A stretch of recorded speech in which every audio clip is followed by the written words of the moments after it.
பாரதத்தின் சொந்தங்களுக்கு வணக்கம். பாரத பிரதமர் திரு நரேந்திர மோடி அவர்கள் நேற்று கன்னியாகுமரியில் இருக்கிற அந்த விவேகானந்தர் நினைவிடத்துக்கு வந்திருக்காரு. அடுத்த 45 மணி நேரங்கள் அவர் அங்கே வந்து தியானத்தில் ஈடுபட போறாரு.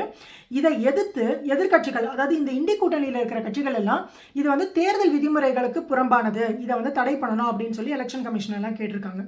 இதில் இந்த அரசியல் எல்லாம் தள்ளி வச்சுட்டு சுவாமி விவேகானந்தர், அதாவது இளம் வயது நரேந்திரனுக்கும் நம்மளுடைய பாரத பிரதமர் நரேந்திர மோடி அவர்களுக்கும் இருக்கிற அந்த சிந்தனையில் இருக்கிற ஒற்றுமை, அதே மாதிரி பாரத பிரதமர் நரேந்திர மோடி அவர்கள் எந்த காலத்திலேருந்து விவேகானந்தரை தன்னுடைய குருவா நினைச்சிட்டு இருக்காரு, அதாவது இப்போ அவருக்கு வந்து விவேகானந்தர் மேல புதுசா ஏதாவது பாசம் வந்திருக்கா, இல்ல ஆரம்ப காலத்திலேருந்தே அவருடைய குருவா இவரை ஏத்துட்டு இருக்காரா அப்படிங்கிறது. அப்புறம் இந்த விஷயத்த ஏன் இந்திய கூட்டணி வந்து இவ்வளோ கடுமையா எதிர்க்கிறாங்க, அவங்கள்ட்ட ஏன் இவ்வளோ ஒரு பயமும் பதட்டமும் தெரியுது அப்படிங்கிற எல்லாத்த பத்தியும் கொஞ்சம் விரிவா பேசலாம்.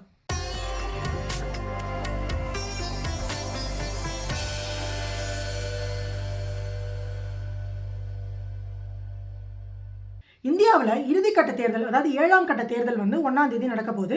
இது வந்து 56 தொகுதிகளுக்கு நடக்க போகுது. மொத்தம் இருக்கிற 543 தொகுதிகளில் இந்த 56 தொகுதிகள், அதாவது 10% கம்மியான இடங்களில் மட்டும்தான் இன்னும் தேர்தல் மிச்சம் இருக்கு. மற்ற இடங்கள் எல்லாம் முடிஞ்சிருச்சு. ஸோ இந்த பாரத பிரதமர் வந்து தன்னுடைய கடைசி கட்ட அந்த பிரச்சாரத்தையும் முடிச்சுட்டு அதுக்கப்புறமா 30ஆம் தேதி மாலை வந்து திருவனந்தபுரம் வந்து அங்கேருந்து கன்னியாகுமரி வந்து அடைஞ்சிருக்காரு. இதற்கு முன்னாடி 2 எலெக்ஷன்லையும் 2014, 19 இந்த 2 எலெக்ஷன்லையும் இந்த பிரச்சாரத்தை முடிச்சதுக்கு அப்புறமா இவர் இந்த மாதிரி தியானத்துக்கு போகிறது ஒரு பழக்கமாகவே வச்சிருந்திருக்காரு. 2014 மகாராஷ்டிராக்கும் 2019 வந்து உத்தரகாண்டில் ஒரு குகைக்கு போனார். இது நம்ம எல்லாருக்குமே தெரிஞ்சது தான். இங்கே இருக்கிற அரசியல் கட்சி தலைவர்கள் எல்லாம் பார்த்தீங்கன்னா ஒரு ஸ்டேட்டில் அவங்க பிரச்சாரம் பண்ணதுக்கு அப்புறமே சில பேர் பார்த்தீங்கன்னா ஊட்டி மாதிரி இடங்களுக்கு வந்து ரெஸ்ட் எடுக்க போகிறாங்க, சில பேர் பார்த்தீங்கன்னா வெளிநாடுகளுக்கே போயிடுறாங்க. ஆனால் இவர் வந்து தனக்கு கொஞ்சம் ரெஸ்ட் எடுத்து தன்னை ரிஜினுவேட் பண்ணிக்கிறதுக்கான மெக்கானிசமாக எதை வச்சிருக்காரு அப்படின்னு பார்த்தீங்கன்னா தியானம், அதாவது இந்த மெடிடேஷன், யோகா, இதிலெல்லாம் அதிக நம்பிக்கை உடையவராக நம்மளுடைய பாரத பிரதமர் இருக்கிறதுனால இவர் இதை சூஸ் பண்ணியிருக்காரு. ஆனால் எதிர்கட்சிகள் வந்து, அதுவும் இந்த இண்டி கூட்டணியில் இருக்கிற கட்சிகள் வந்து இதை கடுமையாக எதிர்க்க ஆரம்பிச்சிருக்காங்க. இவர் இந்த நேரத்தில் இதை பண்ணக்கூடாது, இது வந்து தேர்தல் விதிமுறைகளுக்கு புறம்பானது அப்படின்னு சொல்லியிருக்காங்க. இது எப்படி தேர்தல் விதிமுறைகளுக்கு புறம்பானதுன்னு தெரியல. இவர் பிரதமராக இருந்தாலும் அவருடைய அந்த பிரச்சாரத்துக்கான நேரமெல்லாம் முடிஞ்சு போச்சு. இவர் இங்கே வந்து யார்கிட்டையும் பேச போகிறதில்ல. தனிமையாக அந்த ஒரு மண்டபத்தில் போய் இவர் வந்து ஒரு 45 மணி நேரம் மெடிடேட் பண்ண போகிறேன்னு சொல்கிறாரு. ஆனால் தமிழ்நாட்டில் காங்கிரஸ் கட்சி தலைவராக இருக்கக்கூடிய திரு செல்லப்பெருந்தகை என்ன சொல்லியிருக்காருன்னா, இது வந்து இன்டைரக்ட் மெசேஜ் அனுப்புது, மற்ற இன்னும் எலெக்ஷன் நடக்க இருக்கிற அந்த ஸ்டேட்ஸுக்கு வந்து இது வந்து இன்டைரக்ட் மெசேஜ் அனுப்புது அப்படின்னு சொல்லியிருக்காரு. அப்போ வந்து பாரத பிரதமராக இருக்கிற நரேந்திர மோடி அவர்களுடைய மௌனம் கூட ஒரு பவர்ஃபுல்லான மெசேஜ் அனுப்பும் அப்படின்னு சொல்லி அவர் ஒத்துக்கிறாரா அப்படின்னு எனக்கு தெரியல. இதெல்லாம் அரசியல். ஆனால் பாரத பிரதமர் நரேந்திர மோடி அவர்களுக்கும் சுவாமி விவேகானந்தர், அதாவது அந்த இளம் வயது நரேந்திரன், அவருக்கும் உண்டான ஒற்றுமை என்ன அப்படின்னு பார்த்தோம்னா, 2 பேருக்கும் அந்த சிந்தனை அப்படிங்கிறது வந்து ஒரு ஒரு அதில் நிறைய ஒற்றுமை இருக்குது. என்ன அப்படின்னா, நம்மளுடைய விவேகானந்தர் அவர்களுடைய சிந்தனை என்னவா இருந்தது, இந்தியா வந்து ஒரு மகோன்னதமான நிலையை அடையணும் அப்படிங்கிற மாதிரி. அவர் 1893 இங்கேருந்து சிகாகோ போகும்போது அவர் வந்து அந்த ஹிந்துத்துவா அப்படிங்கிறதுக்கு ஒரு புதுவிதமான விளக்கத்தை கொடுத்தாரு. இங்கேருந்து அவர் போகும்போது ஒரு மேலை நாட்டுக்கு போகிறோம் அப்படிங்கிறதுனால தன்னுடைய நடை உடை எதையுமே அவர் மாற்றிக்கல. ஒரு காவி டர்பன், ஒரு காவி உடையோடு தான் இவர் அங்கே போனார். ஸோ அங்கே பேச ஆரம்பிக்கிற வரைக்கும் இவரை பற்றின ஒரு பெரிய மதிப்போ அதுவும் அந்த மக்கள்கிட்ட இல்லை. ஏன்னா அவங்களோட உடை நாகரிகம் எல்லாம் வேறு மாதிரி இருந்தது.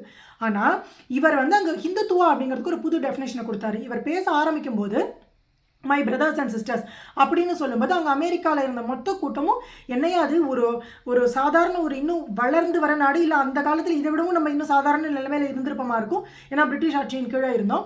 அப்படி ஒரு நாட்டிலேருந்து வந்த ஒருத்தர் வந்து இவ்வளோ அழகாக பேச முடியுமா, இவ்வளோ சிறப்பாக பேச முடியுமா அப்படின்னு சொல்லி எல்லாரும் பார்த்தாங்க. அந்த பிரதர்ஸ் அண்ட் சிஸ்டர்ஸ், அதாவது நீங்கள் எந்த மதத்தை வேணால் வந்து நீங்கள் பின்பற்றலாம், ஆனால் நீங்கள் எல்லாரும் சகோதரர்கள்.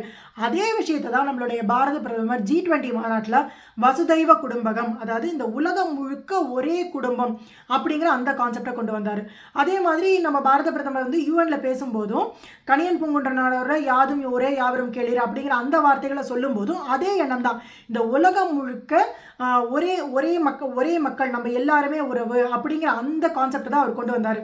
ஸோ இங்கே வந்து நரேந்திர மோடி அவர்கள் வந்து பிரிவினை பேசுகிறாரு, இந்தியாவிலேயே வந்து இந்துக்களுக்கு இஸ்லாமியர்களுக்கு இவர் பிரிவினை உண்டு பண்ண முயற்சி பண்ணுறாரு அப்படின்னு ஒரு பக்கம் வந்து இவங்க ஒரு நரேட்டிவ் செட் பண்ணிட்டு இருக்கும்போது, உலக அரங்கில் இங்கே வந்து ஹிந்துவா முஸ்லீமா நீ வந்து ஜூவா கிறிஸ்டியனா எந்தவித பாகுபாடுமே கிடையாது. உன்னுடைய மதம் உன்னுடைய தனிப்பட்ட வழிபாட்டுக்கு யாருமே இங்கே தடை சொல்லலை. நம்ம எல்லாரும் சகோதரர்கள், எல்லாரும் சகோதரிகள் அப்படிங்கிற அந்த உணர்வை எப்படி அன்னைக்கு 1893 நம்மளுடைய விவேகானந்தரால் போய் அமெரிக்காவில் விதைக்க முடிஞ்சதோ அதே விதையை அதே எண்ணத்தை நம்மளுடைய பாரத பிரதமர் G20 மாநாட்டின் மூலியமா விதைச்சிருக்காரு.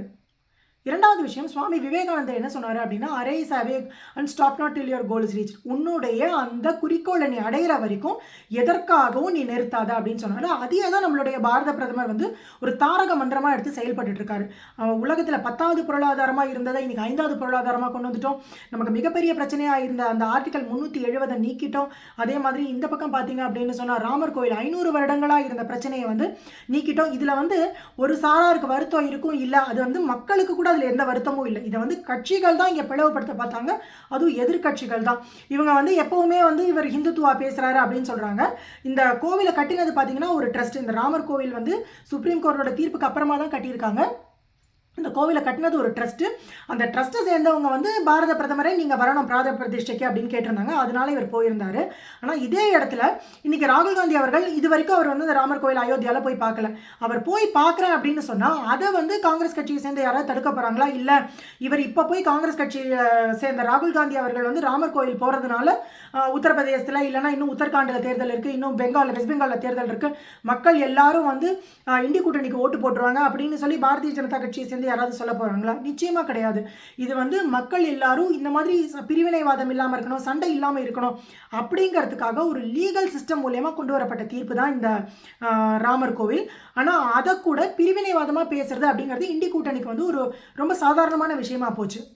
தமிழகத்துக்கு நரேந்திர மோடியே அடிக்கடி வராரு, எலெக்ஷன் டைமில் 7 வாட்டி வந்தார், இப்போவும் தமிழகத்துக்கு தான் வராரு அப்படின்னு சொல்கிறவங்களுக்கான விளக்கம் இது என்ன அப்படின்னா, நரேந்திர மோடி அவர்கள் இன்னைக்கு வந்து புதுசாக விவேகானந்தரை தன்னுடைய குருவாக ஏற்றுக்கல. ரொம்ப காலமாகவே விவேகானந்தரோட அந்த சிந்தனைகள்னால ஈர்க்கப்பட்டவர் தான் நரேந்திர மோடி அவர்கள். 1966 இந்த காலகட்டத்தில் இளைஞனாக இருந்த நரேந்திர மோடி அவர்கள் ராஜ்காட்டில் இருக்கக்கூடிய, அதாவது குஜராத்தில் ராஜ்காட்டில் இருக்கக்கூடிய ஒரு ராமகிருஷ்ண மிஷனில் போயிட்டு அங்கே இருக்கிற அந்த சன்னியாசி, அவர் பேர் வந்து சுவாமி ஆத்மஸ்தானந்தா, அவர்கிட்ட போய் என்ன கேட்குறாரு, எனக்கு சன்னியாசம் கொடுத்துருங்க, எனக்கு இந்த உலக வாழ்க்கையில் விருப்பம் இல்லை, இந்த ராமகிருஷ்ண மடத்தில் ஒரு சன்னியாசியா சேர்ந்துக்கிறேன் அப்படின்னு. ஆனால் அந்த சன்னியாசி, அதாவது அந்த சுவாமி ஆத்மஸ்தானந்தா அப்படிங்கிறவர் ஒரு தீர்க்கதரிசி. அவர் என்ன சொல்லியிருக்காருன்னா, இந்த மாதிரி விஷயங்களுக்காக நீ படைக்கப்படலை, நீ சன்னியாசி ஆகிறதுக்காக படைக்கப்படலை, நீ மக்கள் சேவை செய்யறதுக்காகவே படைக்கப்பட்டவன், உன்னுடைய பிறப்புக்கான காரணம் வேற, நீ போய் அதை செய்ய அப்படின்னு சொல்லியிருக்காரு. இங்கே உடனடியாக கேள்வி கேட்டுட்டு வராதிங்க, எப்படி இது தெரியும் அப்படின்னு. ஞானிகளுக்கு அது தெரியும், நிச்சயமாக அஞ்ஞானிகளுக்கு அது புரிய வாய்ப்பே கிடையாது. நம்மளை மீறின சக்தி ஒன்று இருக்குது, சிலரால சில விஷயங்களை உணர முடியும். சுவாமி விவேகானந்தர் எப்பவுமே வந்து பாரதம் ஒரு உன்னத நிலைமையில இருக்கணும், ஒரு வளர்ந்த நாடா இருக்கணும் அப்படின்னு கனவு கண்டாரு. அது மட்டும் இல்லாமல் இங்கே இருக்கிற இளைஞர்களோட கையில தான் வந்து நாளைய நம்மளுடைய முன்னேற்றம் இருக்கு அப்படின்னு நம்பினாரு. அதையே தான் நம்மளுடைய பாரத பிரதமரும் சொல்றாரு. அது மாதிரி விக்சித் பாரத் 2047, அதாவது 2047 நம்ம சுதந்திரம் அடைஞ்சு 100 ஆண்டுகள் அந்த முடிகிற அந்த தருவாயில இந்தியா வந்து ஒரு வளர்ந்த நாடா இருக்கணும் அப்படின்னு சொல்லி அதற்கான எல்லா முயற்சிகளையும் செஞ்சுட்டு இருக்காரு. வெறும் வார்த்தைகள் மட்டும் இல்லை. இப்போ நம்ம வந்து உலகத்தின் 5வது மிகப்பெரிய பொருளாதாரமா இருக்கும். அடுத்த 2-3 காலங்களில் உலகத்தின் 4வது 2030 உலகத்தின் 3வது மிகப்பெரிய பொருளாதாரமாக இந்தியா வளரும் அப்படிங்கிறத நாம் மட்டும் சொல்லலை, இன்டர்நேஷனல் மானிட்டரி ஃபண்ட் அப்படின்னு சொல்லக்கூடிய அந்த IMFும் சொல்லியிருக்கு. அதை நோக்கி, அந்த வளர்ந்த பாரதம் அப்படிங்கிறத நோக்கி ஒரு ஸ்டெப்பாக இந்தியா எடுத்து வச்சுட்டு இருக்கு. பாரத பிரதமர் நம்ம எல்லாரையும் அதை நோக்கி கூட்டிகிட்டு போயிட்டு இருக்காரு. இந்த இடத்துல இந்திய கூட்டணி வந்து ஏன் இப்படி எல்லாத்தையும் எதிர்க்கிறாங்க? நரேந்திர மோடி அவர்கள் என்ன பண்ணாலும் அதை உடனடியாக எதிர்க்கிறாங்க. அவருடைய ஒரு வார்த்தைக்கும் இவங்க வந்து ஒரு 9 விதமான அர்த்தங்கள் கண்டுபிடிக்கிறாங்க. ஏன் அப்படின்னா, அவர் வந்து தான் வந்து ஒரு இதெல்லாம் இந்த வயசில் 73 வயசில் வந்து ஒரு மனித சக்தியால் ஆகக்கூடிய விஷயம் இல்லை, இது வந்து தெய்வத்தினுடைய அந்த அருளால் தான் நடக்குது அப்படின்னு சொன்னால் அதை கூட இவர் வந்து மனித குழந்தையே இல்லையா, இவர் வந்து தெய்வமா அப்படின்னு சொல்லி அதை வந்து ட்விஸ்ட் பண்ணுறாங்க. இவர் வந்து எங்கேயாவது ஊடுருவியவர்கள் அப்படின்னு சொன்னால் அது வந்து இங்கே இருக்கக்கூடிய இஸ்லாமியர்களை தான் சொல்கிறாரு அப்படின்னு சொல்லி அதை திரிச்சு சொல்கிறாங்க. ஸோ ஒரு நாட்டை பல வருடம் ஆண்ட ஒரு கட்சி, ஒரு பாரம்பரியமான கட்சி. ஸோ அந்த கட்சியினுடைய பாரம்பரியம்லாம் இன்னைக்கு காணாமல் போச்சு. இருந்தாலுமே பாரத தேசத்தை வந்து வந்து 50 வருடங்களுக்கு மேலே ஆண்ட கட்சி, அவங்களுடைய தரம்ங்கிறது எவ்வளோ தாழ்ந்து போயிடுச்சு. இங்கே நரேந்திர மோடி அவர்கள் இங்கே வராரு, அவர் தனிப்பட்ட முறையில் இப்போ இங்கே மற்ற தலைவர்கள் எல்லாம் வந்து இந்தி கூட்டணியில் இருக்கக்கூடிய பல தலைவர்கள் வந்து வெக்கேஷன் போனாங்க. அவங்க வந்து ஒரே ஒரு ஸ்டேட்டில் பிரச்சாரத்தை முடிச்சுட்டு கூட அவங்க வெளி ஊருக்கு வெளிநாட்டுக்கு எல்லாம் போனாங்க. அதை பற்றிலாம் இவங்களுக்கு கேள்வியே இல்லை. ஆனால் இவர் இங்கே வரப்போகிறாரு, அமைதியாக உட்காந்துருக்க போகிறாரு அப்படின்னா உடனடியாக இவர் இன்ஃப்ளூயன்ஸ் பண்ணுறாரு.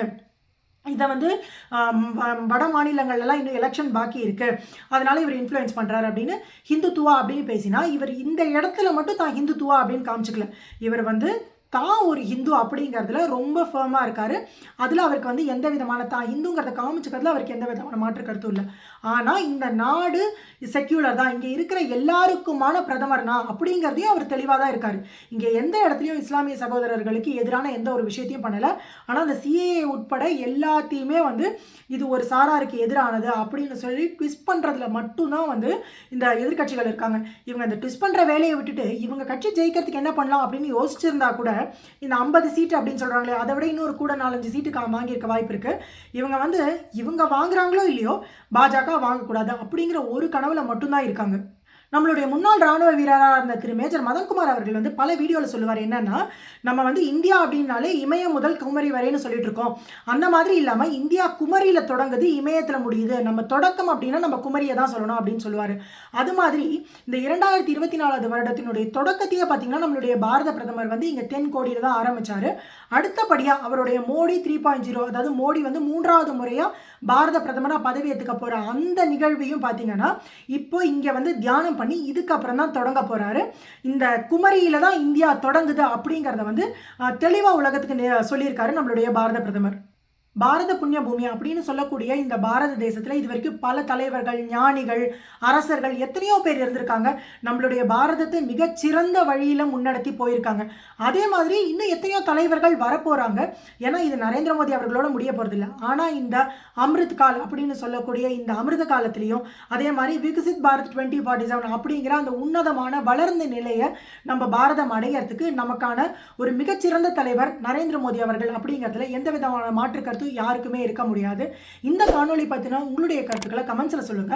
ஆக்கப்பூர்வமான விஷயங்களை பேசி நல்ல மாற்றங்களை கொண்டு வருவோம். நன்றி, வணக்கம், ஜெய் ஹிந்த்.